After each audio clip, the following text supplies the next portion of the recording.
വഞ്ചിയൂർ കോടതിയിലെ അഭിഭാഷകൻ ബെയിലിൻ ദാസിന് ഇന്നാണ് അഭിഭാഷകയെ മർദ്ദിച്ച സംഭവത്തിൽ ജാമ്യം കിട്ടിയത്. കർശനമായ ഉപാധികളോടെയാണ് കോടതി ജാമ്യം അനുവദിച്ചത്. ഈ ജാമ്യം കിട്ടിയ ശേഷം മാധ്യമങ്ങളോട് ക്ഷുഭിതനായിട്ടായിരുന്നു അഡ്വക്കേറ്റ് ബെയിലിൻ ദാസിന്റെ പ്രതികരണം. ജൂനിയർ അഭിഭാഷകയെ താൻ മർദ്ദിച്ചിട്ടില്ല, ചെയ്യാത്ത കുറ്റം താൻ എന്തിനേൽക്കണമെന്നുമാണ് ബെയിലിൻ ദാസ് ചോദിക്കുന്നത്. ചെയ്യാത്ത കുറ്റം ഞാൻ എന്തിനാ ഏൽക്കണത്? മജിസ്ട്രേറ്റ് എന്നെ തേർഡ് പാർട്ടി ബെയിലിലേക്ക് പുറത്തുവിടാൻ മീൻസ് എനിക്ക് തോന്നുന്നതൊക്കെ വിളിച്ചു പറയാനുള്ളതല്ല. I have to be obedient to the court. I cannot open my mouth without the permission of the court. I'm in the custody of the court. I'm in third party custody as of now. You know that. നിങ്ങൾ അറിയപ്പെടുന്ന അഭിഭാഷകനാണ് തിരുവനന്തപുരത്ത്. ഞാൻ എന്ത് പറയാനാ?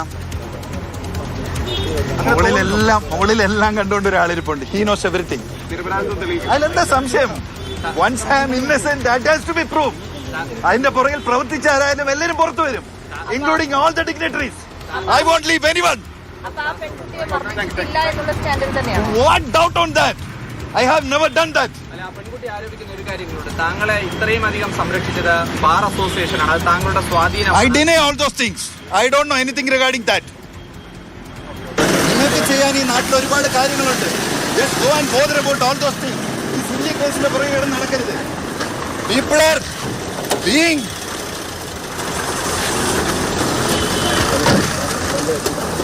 അത് ഇവിടുത്തെ രാഷ്ട്രീയം അവസാനിപ്പിക്കാൻ പറയാം എല്ലാവരോടും. പാവപ്പെട്ടവരെ വേട്ടയാടുന്ന ഇവിടുത്തെ രാഷ്ട്രീയം അവസാനിപ്പിക്കട്ടെ.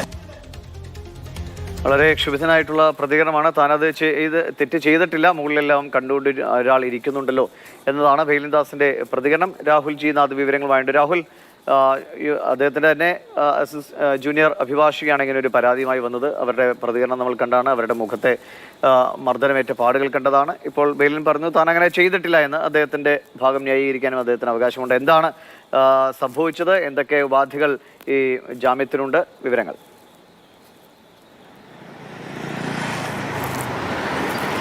ദിവിഷ്, ഏറ്റവും പ്രധാനപ്പെട്ട കാര്യം ഈ ജാമ്യാപേക്ഷയിലാകട്ടെ അല്ലെങ്കിൽ പ്രതിഭാഗം ഉന്നയിച്ചതിലൊക്കെ പറഞ്ഞത് ഈ മർദ്ദനമുണ്ടായപ്പോൾ ബെയിലിൻ ദാസിനും മർദ്ദനമേറ്റു എന്ന തരത്തിലായിരുന്നു കാര്യങ്ങൾ മുന്നോട്ട് പോയത്. എന്നാൽ ഇപ്പോൾ ആദ്യ പ്രതികരണത്തിൽ തൊട്ടു മുൻപ് കസ്റ്റഡി എടുത്തപ്പോൾ പ്രതികരിച്ച എല്ലാം കോടതിയിൽ പറയാമെന്നാണ്. എന്നാൽ ഇപ്പോൾ പ്രതികരിക്കുമ്പോൾ പറയുന്നത് കുറ്റമേ ചെയ്തിട്ടില്ല എന്നുള്ളതാണ്. അതായത് ഈ കുറ്റത്തിൽ തനിക്കൊരു പങ്കുമില്ല, ഇതിൽ പിന്നിലൊരു ഗൂഢാലോചനയുണ്ട് തരത്തിലാണ് വലിയ ക്ഷുഭിതനായാണ് ബെയിലിൻ ദാസ് പ്രതികരിച്ചത്. കാരണം ഇത്തരത്തിൽ ഈ കേസുമായി ബന്ധപ്പെട്ട് മാധ്യമങ്ങൾ ഉൾപ്പെടെ ഇത് നിരന്തരം നൽകുന്നതിലൊക്കെയുള്ള ഒരു അസ്വസ്ഥത പ്രകടിപ്പിച്ചിട്ടുണ്ട്. കാരണം മറ്റു വാർത്തകളിലേക്ക് പോകും. ഇതൊരു സില്ലി വാർത്ത, അതായത് നിസ്സാരമായ സംഭവമായാണ് ബെയിലിൻ ദാസ് കാണുന്നത്. ആ മനോഭാവത്തിലാണ് പ്രതികരിച്ചത്.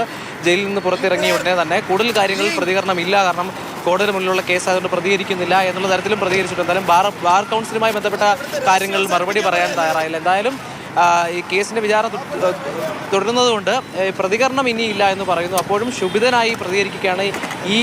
ഈ പറയുന്ന സംഭവത്തിൽ, ഈ കുറ്റകൃത്യത്തിൽ യാതൊരു പങ്കുമില്ല, ഇതിന് പിന്നിൽ ഉള്ളവരെ പുറത്ത് കൊണ്ടുവരും എന്നാണ് ബെയിലിൻ ദാസ് പ്രതികരിച്ചത്. ശരി, വളരെ രോഷാകുലനായിട്ടുള്ള പ്രതികരണമാണ് ബെയിലിൻ ദാസ് നിന്നുണ്ടായത്. ഇന്നാണ് അദ്ദേഹത്തിന് ജാമ്യം കിട്ടി പുറത്തിറങ്ങിയത്.